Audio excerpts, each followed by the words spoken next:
मंथरा नाम मंथरा मंदमती। किसी ने अयोध्या वासियों ने एक बार जब लोमस ऋषि पधारे तो लोमस ऋषि से पूछा, महाराज सारे अयोध्या वासी तो यही चाहते थे कि राम जी का राज्याभिषेक हो, केवल यही मंथरा थी जो राम जी से वैर करती थी, राम जी के राज्याभिषेक से प्रसन्न नहीं थी, ऐसा क्यों? तो लोमस जी ने बताया, सत्योपाख्यान में कथा आती है कि ये जो मंथरा थी, ये मंथरा कौन थी? प्रहलाद के पुत्र विरोचन, विरोचन की पुत्री थी मंथरा। और विरोचन इतने धार्मिक स्वभाव के थे, भले ही राक्षस थे, लेकिन एक बार जब देवताओं ने इनके शरीर को मांगा तो इन्होंने अपने शरीर का भी दान कर दिया। राक्षसों में एक मीटिंग हुई कि देखो हमारे लिए कोई आगे नहीं बढ़ता और ये देवता इतने चतुर हैं कि हमारे महाराज विरोचन के भी शरीर को मांग लिए, इनसे हमें बदला लेना है। तो विरोचन की पुत्री आगे आई है मंथरा।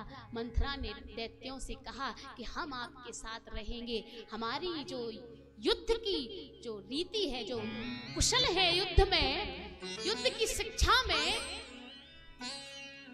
एक बार आप हमारी जिस प्रकार हम युद्ध लड़ते हैं उसको भी स्वीकार करें, हमें एक बार युद्ध के मैदान में आने दें। दैत्यों ने कहा, आपके पिताजी के साथ ऐसा हुआ, बिल्कुल आप आगे आए। और जब वो मंथरा दैत्यों के साथ मिलकर के देवताओं पर आक्रमण करने को आगे बढ़ी तो जो इंद्र सामने खड़े थे, इंद्र के हाथ में वज्र था, इंद्र आगे नहीं बढ़ करके वज्र नहीं चला रहे थे। क्यों? क्योंकि एक सामने स्त्री खड़ी है, वो स्त्री जिसने इंद्र के ऐरावत को गिरा दिया।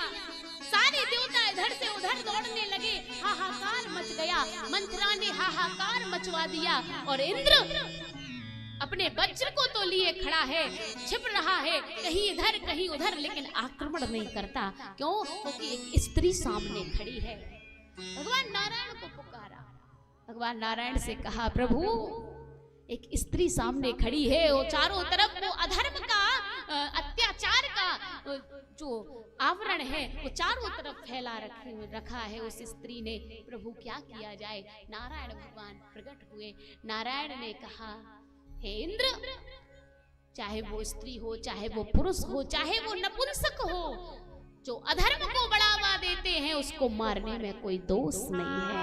अपना वज्र चला दो। इस सत्योपाख्यान का वाक्य है जो लोमस ऋषि ने कहा है, और कहा कि जैसे इंद्र ने अपना वज्र छोड़ा और ये मंथरा जैसे ही घायल होती है, और जैसे ये घायल हुई कुछ दैत्यों ने इसको पकड़ करके इसके घर लेकर के जब आए तो यहाँ समाज में भी लोग, जो माताएं थी वो कहने लगी, देख इस मंथरा को, ये युद्ध में लड़ने गई थी।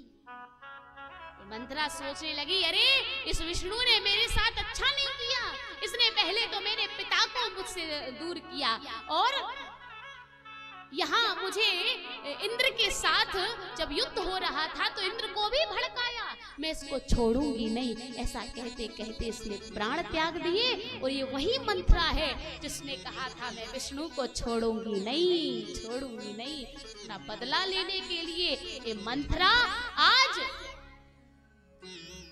भगवान श्री राम जहाँ राज्याभिषेक की तैयारियां, चारों तरफ हर्ष का वातावरण है, चारों तरफ लोग गा रहे हैं कि हमारे राम राजा बनेंगे, हम उनकी प्रजा बनेंगे।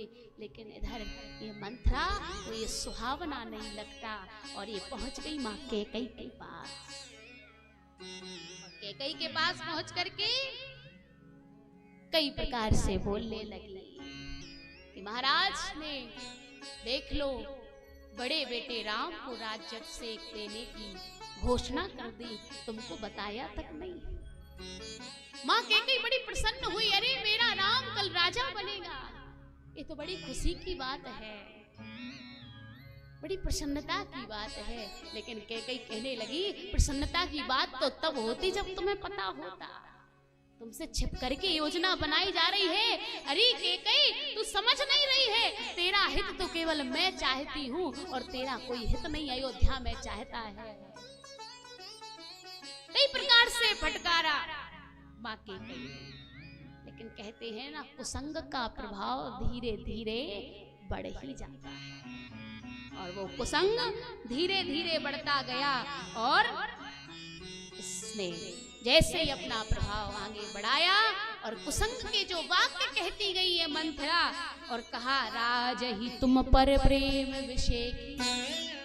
अरे कैकेयी, जो महाराज राजा दशरथ का तुम पर अधिक स्नेह है, ये स्नेह को कौशल्या देख नहीं सकती, इसीलिए योजना बनाई गई है। सवती स्वभाव सकई नहीं देखी। वो सौत तुम्हारे इस अधिक प्रेम को कि महाराज दशरथ इनसे प्रेम अधिक करते हैं, इसलिए देख नहीं पाती, इसलिए प्रपंच रचाया गया है। तुम्हारा बेटा भी इधर नहीं है और राम को राज तिलक तुम्हें बताया तक नहीं, इससे तुमको बाद में दासी बना करके रखेंगी और खुद रानी बनी राजमाता बनी रहेंगी। कई प्रकार से कहा और वो कुसंग इनके पास में माँ को प्रभावित किया और माँ कहने लगी, अरे मंथरा, तू कहीं ना कहीं बात सत्य कहती है। दिन प्रति देखूं रात कुसपने, मुझे कुसपन भी आते हैं, कहीं ऐसा ही ना हो कि मैं दासी बनी यहीं पड़ी रहूं और वो कौशल्या राजमाता बनी घूमती रहे। अरे मैं समझ गई कैकेयी कि तू ही है, हे मंथरा, तू ही है जो मेरा हित चाहती है, बता मुझे क्या करना चाहिए। इधर कहा, अरे कैकेयी, तू याद कर तेरे 2 वरदान। जब तुमने महाराज दशरथ को उस देवासुर संग्राम में उनके साथ तुम जब युद्ध लड़ने गई, उनके प्राण को बचाया, 2 वरदान मांगने को कहे थे, तुमने अभी तक नहीं मांगे। आज वो समय आ गया है कि महाराज जब तुम्हारे पास आए तो तुम उनसे 2 वरदान